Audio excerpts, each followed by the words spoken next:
So this is my friend JC Jenner.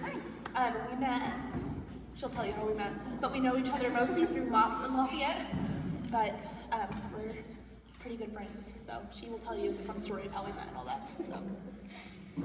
Okay, so before we get started, I'm going to be completely honest. I have never spoke in front of anybody before outside of like a high school project. So when Mariah asked me to do this, okay. I'll give you one pointer. If you think you're yelling, you're not. This happens to this. Okay, fair enough. I'll use my mom voice. Okay, so but yeah, so I am a worship leader, so I sing in front of hundreds of people every week, and I don't get nervous about that at all. I make videos and have a YouTube channel, and I don't get nervous about that either, but this had me like freaked out all week last week. But I'm excited about it. So, we are going to be talking about confidence. I was like, who is knocking? I was like, what is happening? We are going to be talking about confident motherhood, but before we get started in that, I just want to share a little bit about me. So my name is JC. I am a 23-year-old wife and mom. I've been married for almost 5 years. I got married at 18. I have 3 children. They are all 16 months apart. They are 4, 3, and almost 2. They're nuts. They're all boys. And I currently have my best friend and her husband and their 2 kids living in my house as well. So there are 5 kids under 4. And it's a 2-bedroom, 1-bath house. And it's 1,000 square feet. So that tells you how crazy my life is. That's, yeah. We also have 2 dogs and a cat added into all that chaos. So it's a lot of fun, a lot of things to pull from, a lot of fun experiences. But the story about how I met Mariah is actually funny because we met in an elevator. And she totally like fangirled on me. I had no idea who she was, and she like knew me, and I was like, she was like talking to me, and like Caleb was standing there all awkward. If you know Caleb, he's just kind of awkward sometimes. And so he was just standing there, and we're like stuck in this elevator, and she's like having a full-on conversation with me. I was like, I don't know. Like, I was just like, yeah, like just talking. And she messaged me on Facebook later that night, and she was like, you're the girl from the elevator, right? I was like, yeah. And I was like, now she's found me on Facebook. Like, what? Yeah. Yes.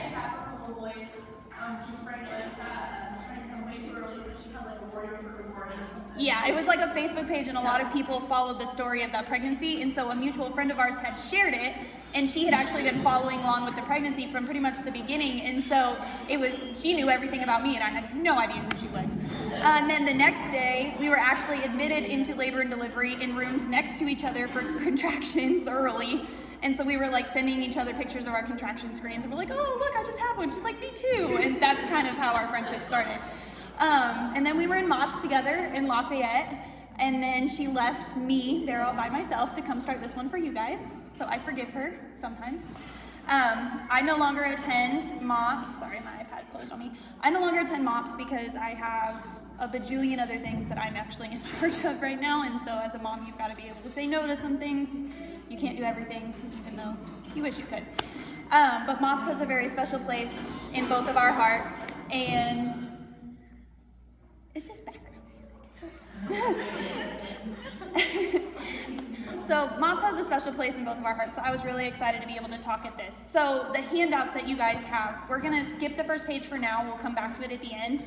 But the second page in the packet is kind of an outline of the notes for tonight. I can't fill in the blanks. So that's fine. Okay. Yeah, you're fine. I have to doodle to pay attention, and so that's why I made this up. It's just like my OCD. I can't like not take notes when I listen to things. And so you don't have to take notes. You won't get graded on your notes, I promise. But if you want to doodle or color or follow along, you're more than welcome to. So we're going to be talking about confident motherhood. So when you hear the word confident, like the first thing that usually comes to your mind is something physical, right? Like you're confident in your appearance, you're confident in how you dress, you're confident in how you look. Well, there's another side to confidence that's mental, it's internal. It's confidence in how you talk, confidence in how you feel, confidence in what you believe in, confidence in who you are as a person.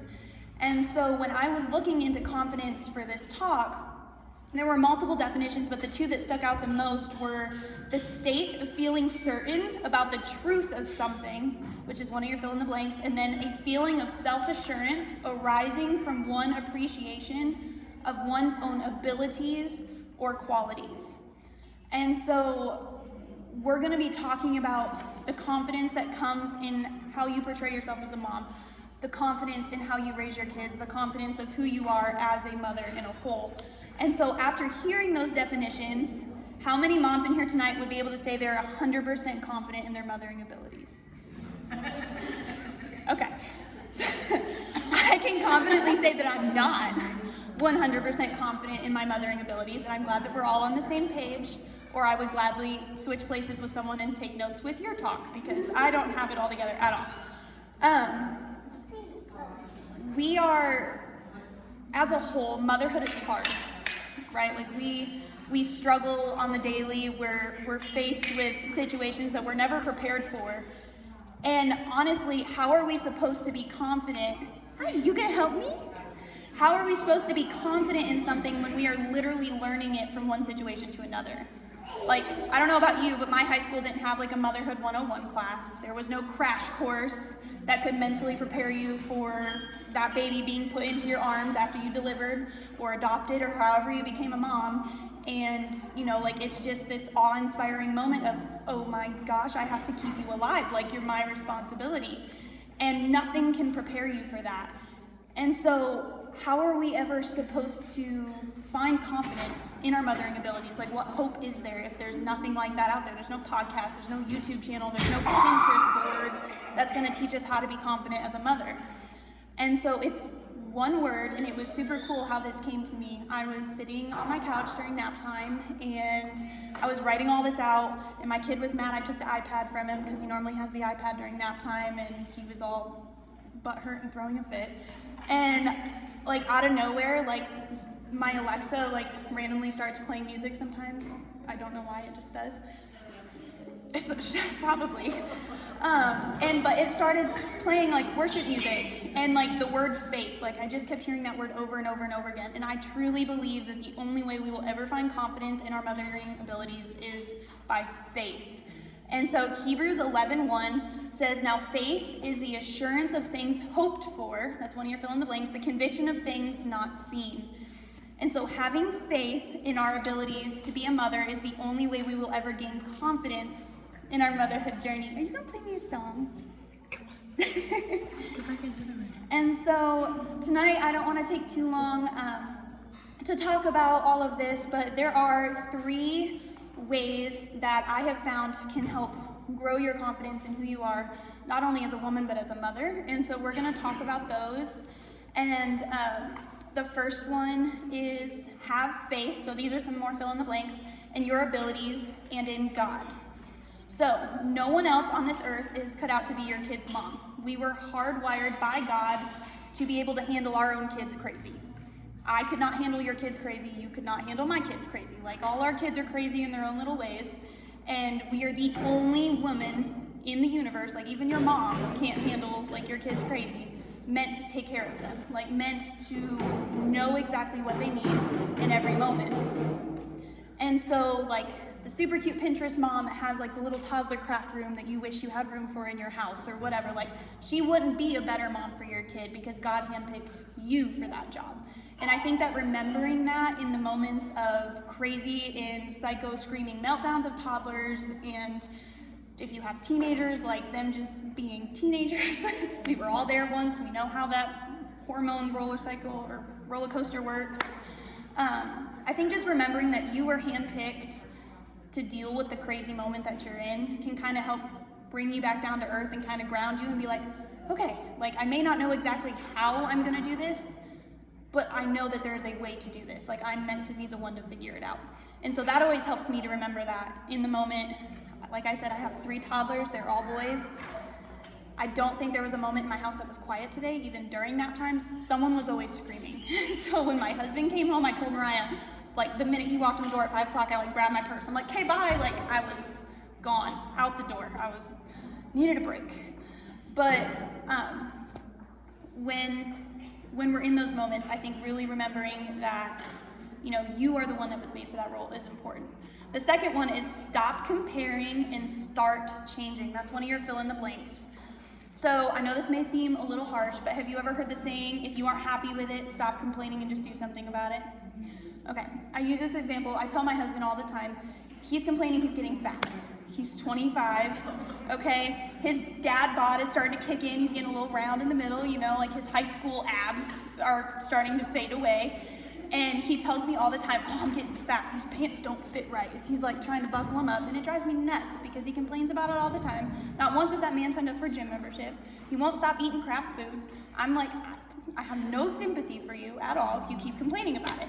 And so I always tell him, if you aren't happy about it, stop complaining and do something about it. And so, like I said, it's a little harsh, but it's really simple, and it can refer to motherhood. If you don't feel like you're doing a good enough job as a mom, then learn to do better. I know that sounds like really cliche, but really, as humans, we are made to continue learning and evolving until the day we die. Like, just because you're out of school doesn't mean that you're ever done learning new things, especially with social media and the internet. Like, there are ways to, books, I mean, there are constant ways to expand your knowledge. And so I really feel as moms, it's our priority and our job to constantly be learning how to approach motherhood in new and different ways.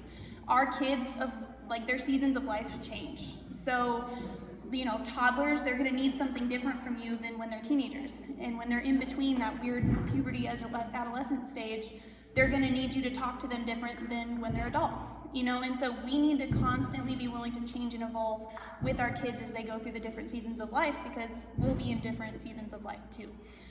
And so another thing that's really important is, if you see something that another mom is doing that you really like, it's okay to steal it. You're not copycatting, you're not a horrible mom if you can't come up with ideas on your own. I love Pinterest and Etsy, I live on it. I homeschool my kids, and so most of their lessons are off of Pinterest and Etsy. And I share those on social media because I'm a blogger, and I post the links and all that kind of stuff to all these people's work.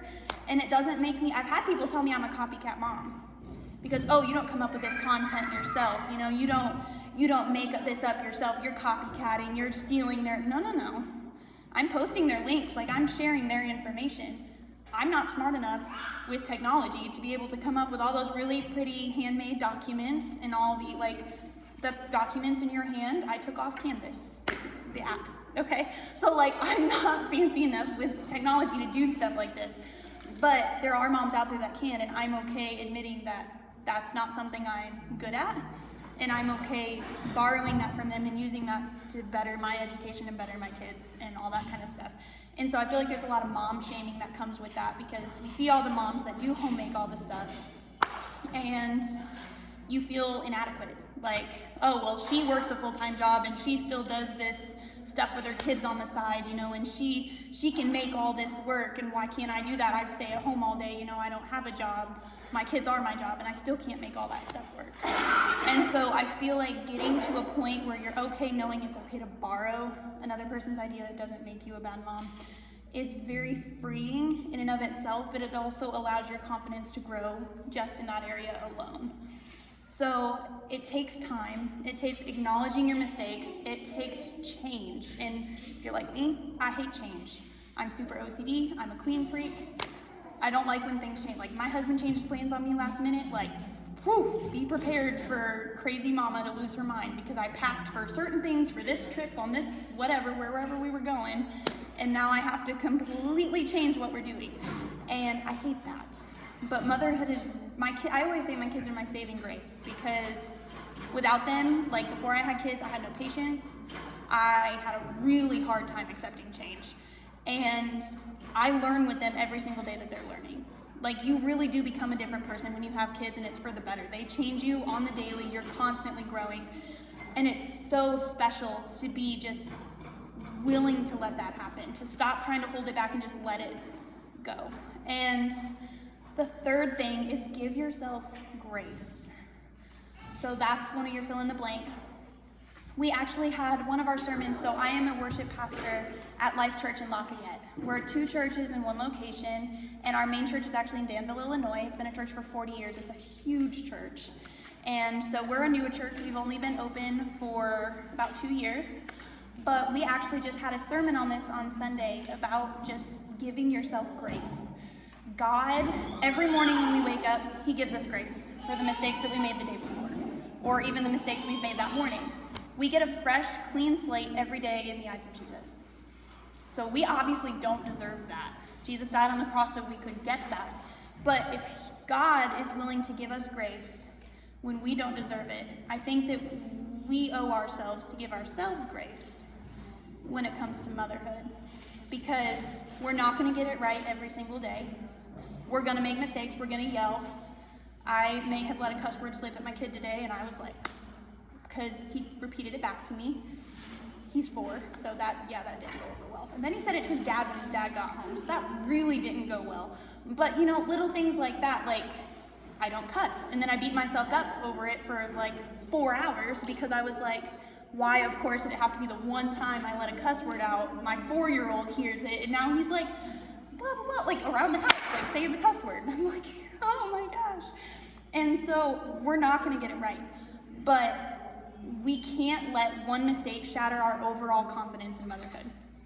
So just because I let that cuss word slip doesn't mean that I failed in every aspect of today. Just because I may have fed my kids peanut butter and jelly for lunch and dinner today because I didn't feel like making anything else, doesn't mean I failed as a mom today. It just means that today was a little bit harder than yesterday, and tomorrow might be better or worse. But you always have to take that one step at a time, the baby steps. And we're human. And so honestly, giving yourself grace is the biggest way to boost your confidence. Because if you let every single little mistake shatter your confidence, you'll never grow more confident in your abilities to mother. And so, I really hope that these topics, these 3 points, have really sunk into your soul, and that it's something you can think on the next time your kid is having a meltdown, next time you are having a meltdown hiding in your closet eating a chocolate bar, because I did that today. The Halloween candy is hidden in my closet, and I totally locked myself in there and ate some Halloween candy, so no shame. But I really am thankful that I got to come talk to you guys. I wanted to keep it short and simple and to the point. But real quick, before we finish up with the talk, if you want to flip back to that front page. So Mariah and I have teamed up. We both have kind of had God lay the same thing on our hearts about speaking to moms and talking about topics that are kind of taboo, that moms don't hear enough, that aren't talked about. And Mariah actually already had a Facebook page. I always get this name backwards, but was it Motherhood Exposed? Okay, Motherhood Exposed. Okay, so she already had that Facebook page from a year ago or so that she started. And when I started doing my Real Motherhood blogs, my video diary, she messaged me and she's like, hey, we should team up and, combine what you're doing because we're doing the same thing and we can do it together. And I love her. And so, of course, I took her up on that opportunity. And so we created Real Exposed Motherhood. So on this paper, there are multiple different social media platforms that we use to reach moms. There's a Facebook page, there's an Instagram page. The YouTube channel, Real Motherhood, is my video diary. And every Friday, a new video launches. There's 5 episodes out already. Episode 6 launches this week, and it's on infant loss and awareness. And so we use these videos, we have guest speakers, and we use them to reach moms on topics that are just not talked about enough that need to be. So last week was a topic on single moms and how they can still follow their dreams even though they're doing it all on their own. I had a friend of mine, her name is Hope, she just opened her brand new salon all by herself. She is a single mom. She has been single from the get-go. Dad has never been in the picture, and here she is opening her brand new salon and following her dreams and being a boss mom, all around. And so it's stuff like that that we like to share in the inspiration. And so that's what those videos are. So that's the YouTube channel. And then at the bottom, it just says share, share, share. So obviously, our heart is to reach as many moms as we can. Even if it's just 2 or 3 moms that watch the videos, that's amazing to us. And we want them to feel loved and encouraged and really find a village in these platforms. And so we just ask that you share them with any moms that need encouragement or that you think of. Especially, I know a lot of moms, it's 1 in 4, have gone through infant loss and awareness. This week's video is going to be very intense, very emotional. I've never personally lost a child, but I have a friend of mine, Nikki Cortell, who's going to be talking about her journey, her loss. She lost a baby last year, and so she's still in the process of recovering and healing, and it's such a raw, real topic, and so it's going to be really good. So that will be coming out on Friday. Yeah, that's what the thing is like for moms who have never experienced, like, I had 3 very high-risk pregnancies, but I never lost a baby. And so I don't ever want to, like, try and talk to a mom that has, from not ever having experienced that. And so that's why I wanted a guest speaker to come talk about it. But I mean, even for moms who haven't lost a baby, I think it's important for us to know how to talk to someone who has, like, what they need from us, to hear from someone specifically. Like, obviously the healing process, like she said, it never ends. I know moms that lost a baby 20 years ago that are still, you know, in the process of healing from the baby they have in heaven. And so it's going to be very, very special, and I think something that's really important for moms here. So it's probably going to be one of my favorite videos. And then Mariah is going to be doing one in the next couple weeks on postpartum depression. Yes, and we're also doing a marriage one with our husbands, so that should be funny. Yeah, our husbands don't know about this yet, but it's happening. No, I'm just kidding. But yeah, that's all I got.